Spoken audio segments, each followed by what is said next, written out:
All right, so we back on. Yeah. So anyway, I'm reading again.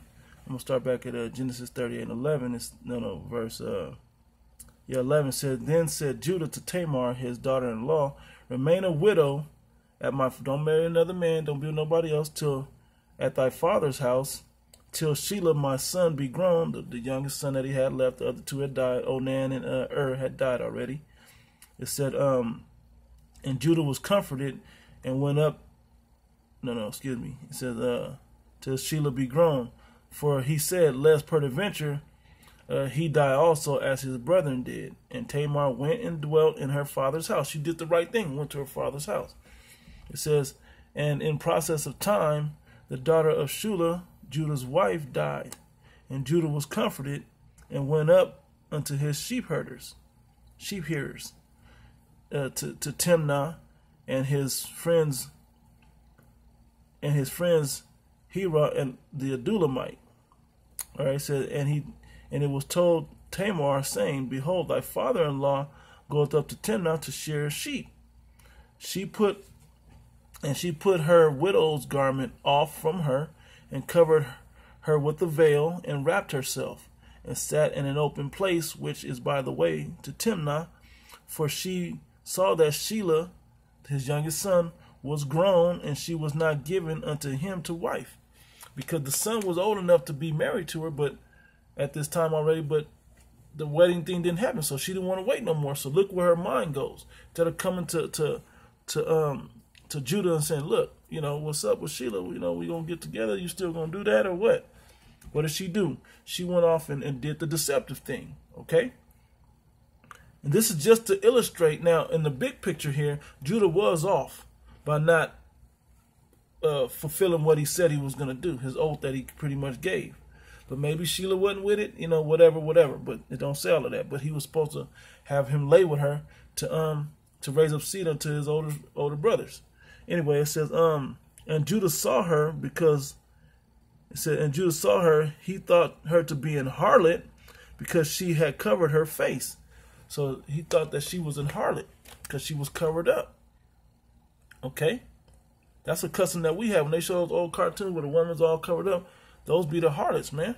When they be unmarried in the way like that, to try to make the deal to sell sex to the man. Okay? Not a practice that was shunned as it supposedly is today, even though you women do it openly the same way. What do you think Jesse Williams' wife just did? She just played the harlot for 4 years. Then she ran off with the man's money. The exchange of money was still there. And I know she was well taken care of by him. He getting $500,000 a month, of course. She was well taken care of, but it's not enough. She wants to go and take her own money out of him. So she's still free to do whatever she wants. Okay? It said, and he turned unto her by the way and said, go, I pray thee, let me come in unto thee, let me have sex with you, for he knew not that she was his daughter-in-law. He didn't know because she was covered up and deceptive about it, right? And she said, what wilt thou give me that thou mayest come unto me, What you gonna give me to hit this, right? And so he about to make the deal about what he gonna give her. Now, the thing here that to be pointed out, she knew who he was, and she met him before he made it down to get his money, and which is going to all play dividends on the end of the story. Now, well, that's pretty much the point. Okay, but I'm gonna keep reading. I'm gonna jump down actually to verse 17. I'll read it. It said, and he said, I will send thee a kid from the flock. And she said, wilt thou give me a pledge till thou send it? Because you got to go get it all, sheared up and everything. And you're going to have a kid from the flock, a young goat or lamb or whatever it says. And he said, what pledge shall I give thee? And she said, thy signet and thy bracelet and thy staff that is in thine hand. And he gave it her, and he came in and he gave it her because he wanted to get his rocks off, right? Couldn't wait. He had to get it in, right? He said, and he gave it her and came in unto her, and she conceived by him. Meaning she got pregnant, all right? And she arose and went away and laid by her veil, laid her veil from her, laid by her veil from her, and put on the garments of her widowhood. So she got back dressed in her regular clothes now. Now she went back to who she really was. Took the superhero costume off, took the costume off, and now she's back to her regular apparel. And a lot of these women do this. They go put on costumes to catch men, and then as soon as the men catch them, they put on eyelashes and high heels and push-up bras to snare you men. And a lot of you men are simple enough to deal with that, not realizing the intents that come with dealing with a woman. That's why we put these videos out. You think these NBA and NFL, especially NBA, because you're right there looking in the face. They're looking in your face, you looking in their face all damn game. Okay, they put on all these costumes, like in the movie I'm Gonna Get You Sucker. Check that scene out about when he met the chick, the one-legged woman in that movie. That's, for y'all that know it, go check that out. Google it, YouTube it, check that scene out. When she popped off eye color and wig and tits and ass and even pulled off a leg. Funny scene, but that's a true analogy of what you women really do to catch men. Okay? It says, anyway, it says, and she arose and went her way and took off the garments of her widowhood. Okay, verse 20, it says, and Judah sent the kid by the hand of his friend, the Adulamite, to receive his pledge from the woman's hand, and he found her not. Hey, I can't find her. I went to go pay for you, but I can't find the woman that you was telling me about. It says, then he asked the men of the place, saying, where is the harlot that was openly by the wayside? And they said, there was no harlot in this place. And he returned to Judah and said, I cannot find her. And also the men in this place that were there was no harlot in this place. And Judah said, let her take it to her, lest she be shamed. Behold, I sent this kid, and thou hast not found her.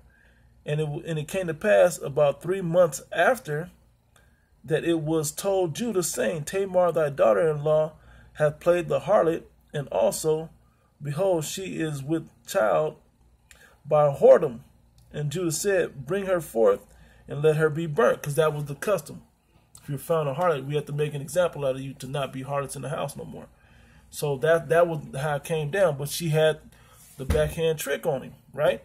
And really, this was just to play the mind game with him for not giving up the youngest son. She did the right thing, but she played the mind game with him for not giving up the youngest son, not even knowing, for he didn't know, that his own child would be in her womb at this point. Okay? When she was brought forth, she sent to her father-in-law, saying, by the man whose these are, am I with child? And he said, discern, I pray thee, whose these are, the signet and the bracelets and staff.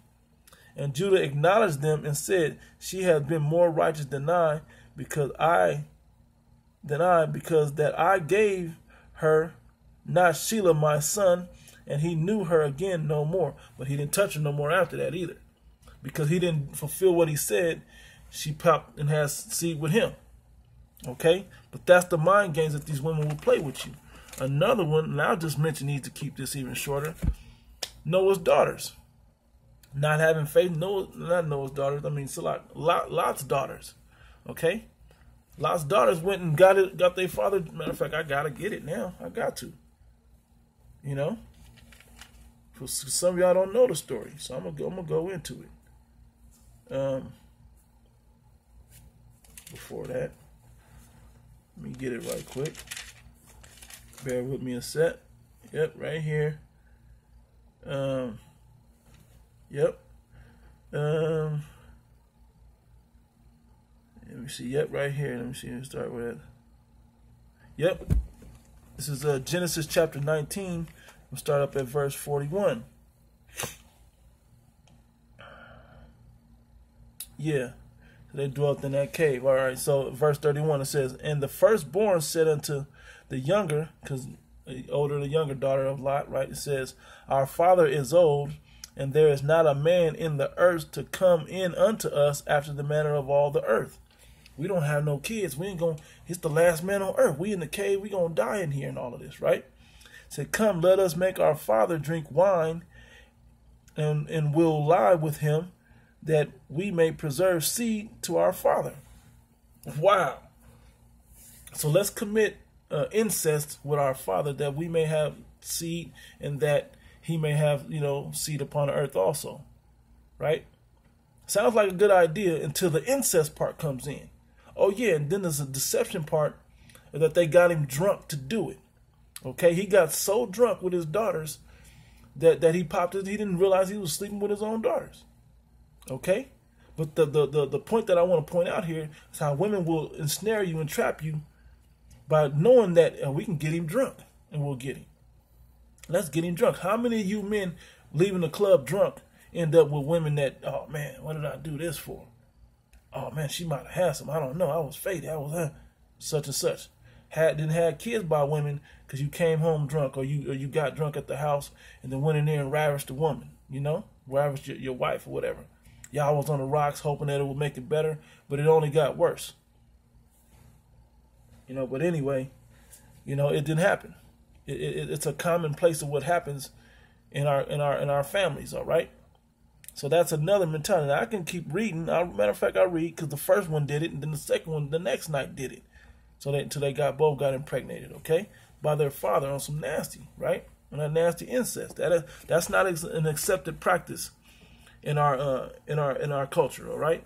In this Hebrew culture, Hebrew Israelite culture, all right? Trying to think. That was pretty much what it was about.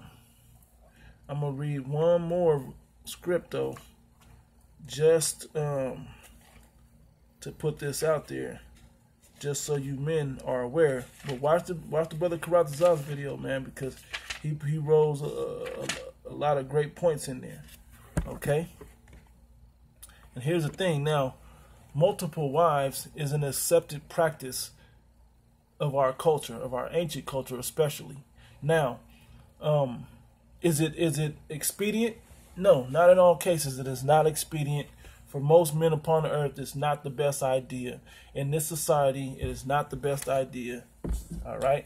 But before I read that, and now, because I got to read this real quick, I forgot about this script. Jeremiah chapter 31, for you that know it. Jeremiah 31, verse 22, it says, "How long wilt thou go about, O thou backsliding daughter? For the Lord Yahweh hath created a new thing in the earth. A woman shall compass a man." A woman will have more power than a man in this day and time. And that's playing out in this day and age right now, prophesied by Jeremiah. Okay? Women have more control over you. That's why they can go right to Esau, right to these court buildings, right to the laws of the so-called white man, and ensnare you and trap you and destroy you. How many men have been on child support and got put in jail for that? Excuse me. It's a ridiculous number, and then they run up these charges. Oh, you've been child support evading. You owe $72,000 on 2 children in 10 years. What are you going to do? Pay now, right? You just laugh it off and do what you do, because you don't want to be with this woman. When, like in the brother's video, he brought it out. If you in the law, if you don't want to be with her, guess what? You let her go, but she don't get to take the kids. She don't get half your stuff,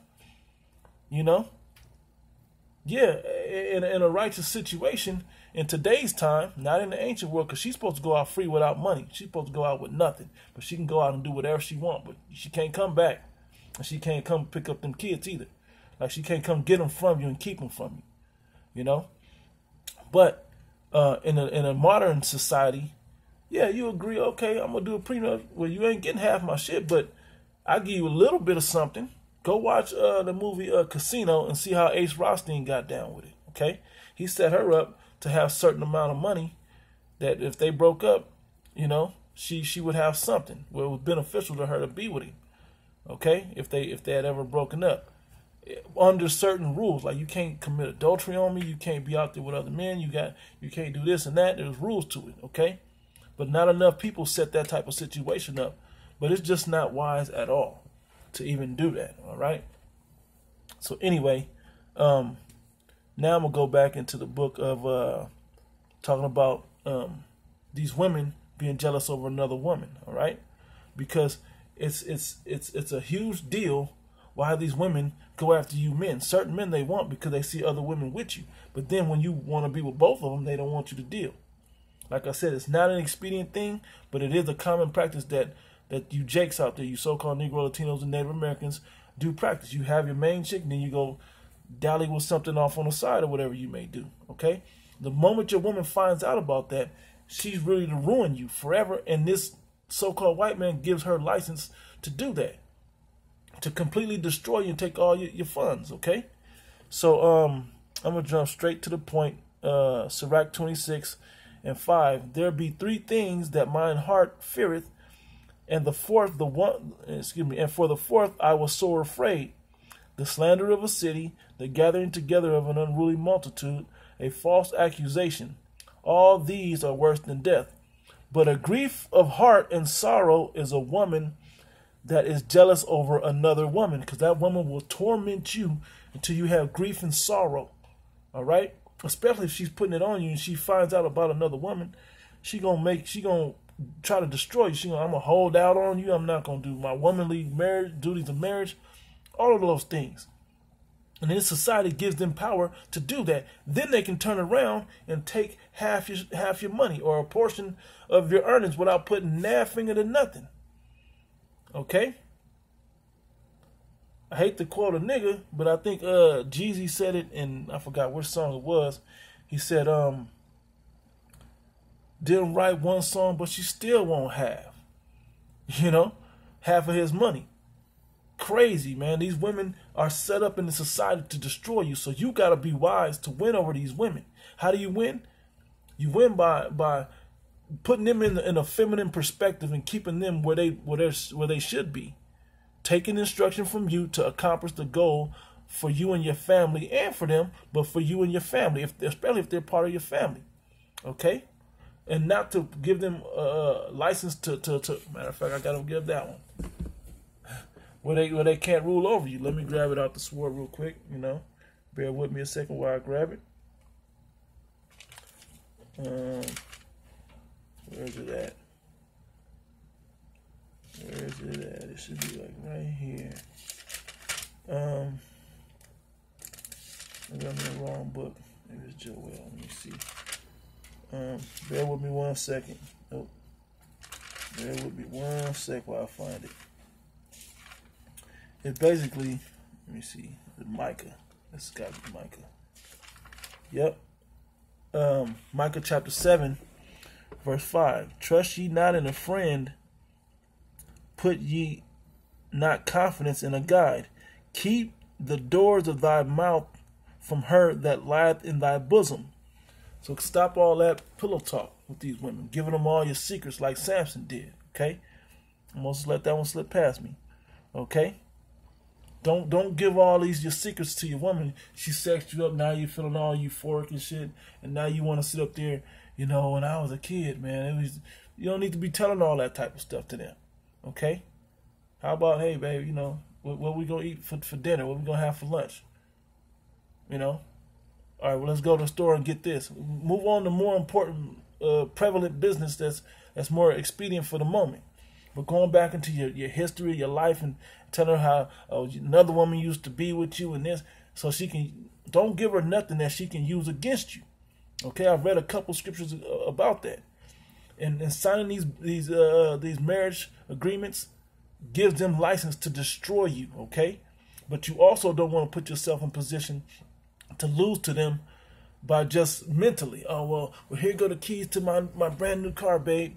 Now you can help them get them something so they can help them to help you in the long run. What your agenda is, not help them be a housewife of Beverly Hills or whatever, but to accomplish fulfilling what needs to be in this family.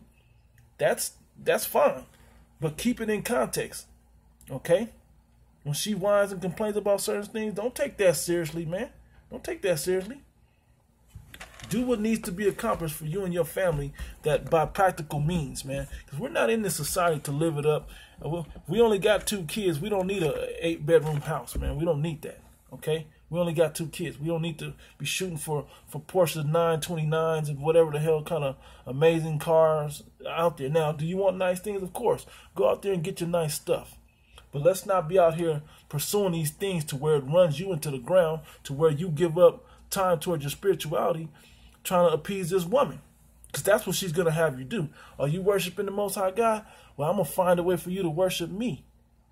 I'm going to have you share his time. And the more time that you share from him, he's going to share with me. I want you to give it to me. So being in control of that time and the way to deal with that is a very delicate thing, man. Honestly, it's not easy. But guess what? You have to make the right decision. The right decision and the easy decision is who's going to give you salvation. This woman can't save herself, let alone save you. Okay? For her to get salvation, you have to get it, and she have to be connected unto you to get it. Okay? You can't save her either. She got to save herself, but she only gets saved if you get saved. But know who saves? The Most High God, Yahweh, through his son, Yahweh Shai, who brings us back to Yahweh and protects us, okay? So that's who you need to put your time and energy into. Does that mean ignore your family? No. Take care of that business, but make sure the first slot of your time and of your belief and of your substance goes unto the Most High God, which is your spirit, your prayers, and your body as a living sacrifice, okay? So with that, hopefully this was edifying unto you, and you guys can learn from this thing, because this, I see it coming up, and brothers been doing it. The Jesse Williams was something else. Not that we're trying to save Jesse Williams or nothing like that, but the point being, a lot of you men still have to deal with these women. And when you're dealing with these women, guess what? We don't want you to get caught up in putting the wrong things in proper perspective, because black culture will say, hey, follow after this woman. She got the answer for you. She can help you. No, man. Yahweh, Ba'ashem Yahushua, is your guide and who you should be putting your trust in. That's who will give you salvation if you're a so-called Negro, Latino, Native American, confusion of face, to earn your salvation if you're of the elect, and no one less, okay? And no one less. So with that, give all praises and glory unto Yahweh, Ba'ashem Yahushua, Ba'ashem Harakak. Double honor to the elder apostles at Great Millstone who rule well, and greetings, salutations, and blessings unto the hopeful elect. That I say shalom. Oh, and by the way, with this, it's not me, trying to push on to the next man. We learn this thing, and we practice this thing by learning from ourselves first. So I'm not exempt of anything I've said in this video, nor is anybody else in this truth, okay? So don't act like I'm trying to delegate down to nobody. I'm teaching myself first, and I got to get myself in order as well. So no man has it perfect, but we're striving for the mastery to be perfect with this thing. With that, I say shalom.